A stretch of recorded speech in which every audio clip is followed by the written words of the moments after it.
Mais vous allez voir, je vais parler de mon parcours au début, qui est assez atypique. Voilà, je vais vous parler de mon parcours dans le but de vous donner confiance envers ce que je vais vous dire.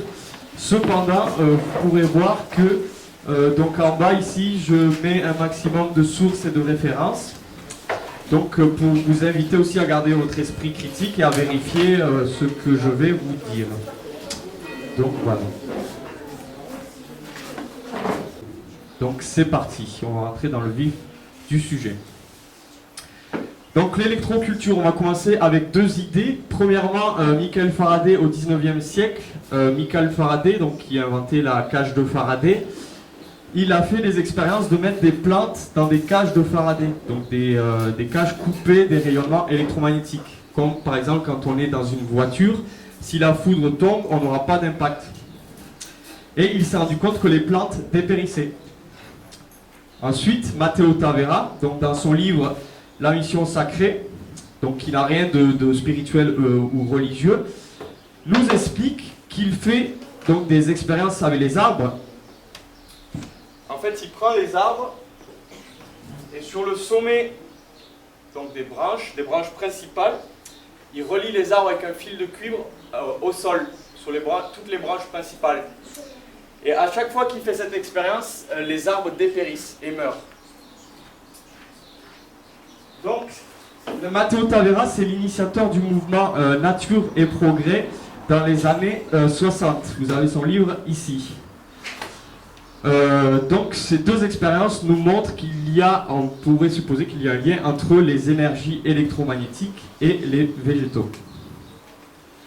Pour comprendre l'électroculture, il faut tout d'abord comprendre donc ces fameuses énergies électromagnétiques qui nous entourent. Nous allons le faire avec l'écologie électromagnétique. Il y a tout autour de nous un grand nombre de champs naturels, de champs par exemple émis par le soleil. On est continuellement bombardé de rayons électromagnétiques qui arrivent du soleil. On a le champ magnétique de la Terre qui nous protège de ces bombardements. Le champ magnétique, il est créé par une boule de fer qu'il y a au centre de la Terre. En fait, il y a deux boules de fer. Il y en a une grosse et une plus petite. La plus petite tourne plus vite, elle est au centre. Ça fait un effet dynamo qui crée ce magnétisme, donc qui nous protège. C'est intéressant de voir qu'en fait, quelque chose de physique peut créer quelque chose d'énergétique. On va le voir par la suite. Aussi, il y a d'autres courants, des courants telluriques, donc qui sont dans le sol par exemple, des courants aériens, donc qui sont dans l'air. Il y a aussi des échanges entre ces courants, entre le sol et l'air, entre l'air et le sol, etc., etc. Donc un grand nombre de courants électromagnétiques qui nous entourent, qui sont là, mais on ne les voit pas. C'est bien connu, le champ magnétique, on s'est posé beaucoup sur lui, parce que forcément, quand on a une boussole, il oriente notre boussole. Donc ce sont des courants, une source d'énergie gratuite et intarissable. Nous continuons avec le champ naturel et les plantes. On a vu que le magnétisme, c'était quelque chose de physique qui crée quelque chose d'énergétique. Les plantes, c'est pareil. Et nous, c'est pareil. Par exemple, quand mon cœur bat, mon cœur envoie du sang dans mes veines. Le sang crée des phénomènes de friction. Donc, comme quand je frotte une règle sur la peau, la friction crée des courants énergétiques, électromagnétiques. Avec les plantes, c'est pareil. Les plantes émettent ce qu'on appelle des biophotons. C'est en fait une couverture électromagnétique qui va entourer la surface de la plante. Et cette couverture électromagnétique, elle va changer, elle va varier en fonction du type de sol, en fonction de la santé de la plante, etc., etc.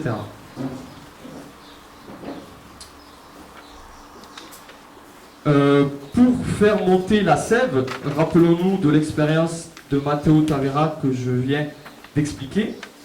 La plante a plusieurs systèmes. Elle va utiliser, donc pour faire monter la sève du sol jusqu'au sommet des branches.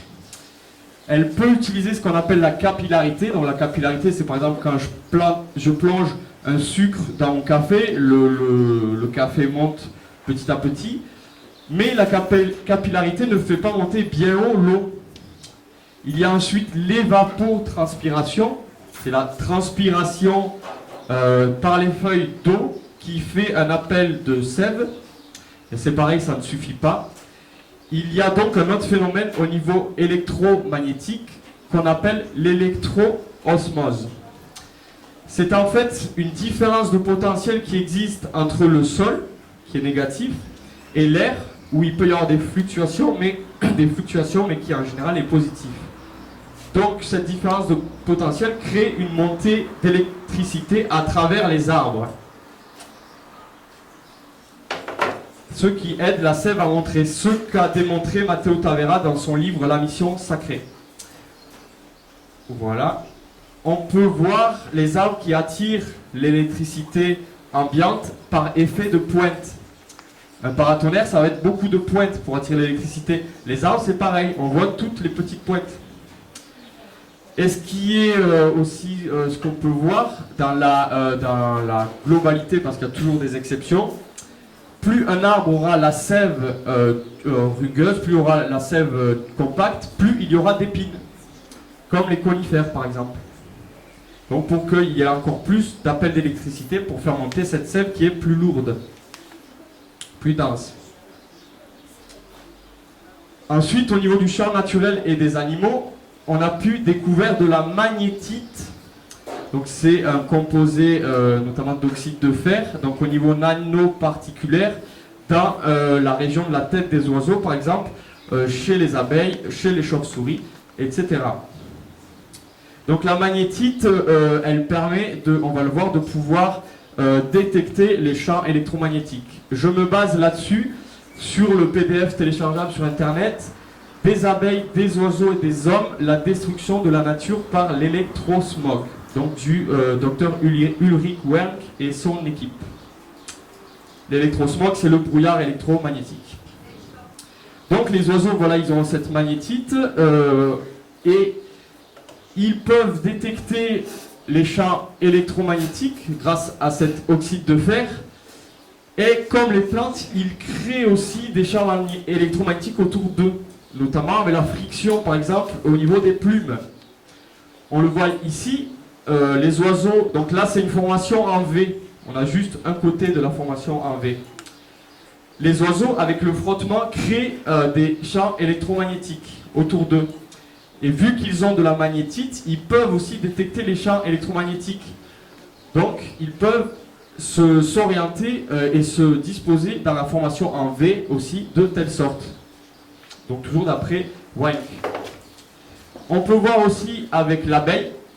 Donc, l'abeille, en fonction de la charge électrique de l'air, elle va être positionnée dans l'air à un plus ou moins haut niveau. Donc, on le voit ici. On a tous vu aussi lors des orages les fourmis volantes qui sont plus basses. Mais c'est dû à la charge électrique de l'air. Parce qu'ils y sont sensibles. Souvent dans les jardins, on nous dit oui, mais si votre jardin est équilibré, les ravageurs n'attaqueront que les plantes faibles et malades. Ok, d'accord, oui, je veux bien. Mais pourquoi ? Donc on a Callahan, c'est un entomologiste et spécialiste dans la recherche sur les fréquences, qui nous dit, en 1985, les insectes sentent les plantes malades grâce aux signaux électromagnétiques émis.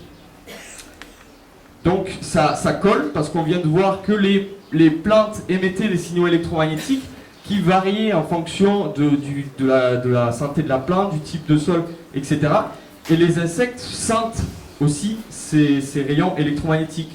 Et vu que dans la nature, ce qui doit survivre, c'est ce qui est fort, c'est la sélection naturelle, les ravageurs ont le rôle de détruire ce qui est faible. Donc si dans notre espace, on a une attaque de ravageurs, mais il faut essayer de comprendre pourquoi il y a un déséquilibre en fait. On le voit ici. Donc l'homme a créé tout un tas d'antennes, par exemple pour capter la télé, donc ce genre d'antenne. Tout un tas d'antennes a été créé pour capter les fréquences qui nous entourent. Et si on fait des zooms sur les insectes, on peut voir qu'ils ont des antennes similaires. On peut faire également un zoom au microscope à balayage électronique sur une aile d'abeille, donc ici, on voit bien toutes les petites antennes qui servent à capter les rayonnements électromagnétiques. Je vous envoie aussi sur le livre La vie secrète du sol de Peter Tompkins et Christopher Birds. Toujours au niveau du champ naturel et des animaux, et pour finir, les animaux, donc on a vu qu'ils détectaient les rayonnements électromagnétiques, mais ils ne voient pas la nature aussi comme nous, c'est-à-dire une fleur que je vais pouvoir percevoir toute jaune, une abeille elle verra une réelle cible. La plupart du temps, les abeilles voient des cibles et pas des fleurs toutes jaunes, parce que eux, ils ont la vision ultraviolette. Une phalène, qui est un papillon de nuit, il ne va pas forcément tourner autour de l'ampoule parce que c'est la lumière qui l'attire. Ce sera plus le rayonnement infrarouge qui attirera l'insecte. Au niveau du champ naturel et des sols, il y a un potentiel électromagnétique du sol qui va varier. Donc on ne pourra pas appliquer l'électroculture partout. Il faudra voir la physique, quelles sont les composantes de mon sol, le taux d'humus, parce que quand on a, donc l'humus c'est à la suite de la dégradation de la matière organique. Quand on a de l'humus dans notre sol, les courants électromagnétiques telluriques pourront plus facilement circuler. La vie du sol aussi est importante, on vient de le voir, donc tout ceci ce sera l'antenne. Et notre onde radio, ce sera l'électromagnétisme naturel, on l'a tous compris. Il nous faudra l'antenne et l'onde radio pour avoir un système opérant potentiellement chez nous. Peut-on améliorer les propriétés de notre sol au niveau électromagnétique? Oui, on peut rajouter du basalte. Le basalte c'est une roche volcanique qui a des oxydes de fer aussi en son contenu. On dit qu'elle est paramagnétique parce qu'elle va réagir au magnétisme de la Terre. On peut voir les végétations luxuriantes aussi sur les volcans. La vie du sol, voilà, prioriser la vie du sol avec ajout, bien sûr, la permaculture répond à toutes ces solutions aussi. En conclusion de cette première partie, on l'a vu, la nature n'est pas que matière. Il y a aussi des choses qui nous entourent, qui sont de l'ordre de l'invisible, comme les rayonnements électromagnétiques. Et je vais finir sur une citation d'Eliphas Lévy qui dit « Il n'existe pas un monde visible et un autre invisible. Ce qui existe, ce sont différents niveaux de perfection des organes de perception. » Comme on l'a vu avec l'abeille qui voit des cibles et non des fleurs jaunes. Donc je vous remercie d'ores et déjà pour cette première partie sur 3 et m'ouvre à vos questions. Merci.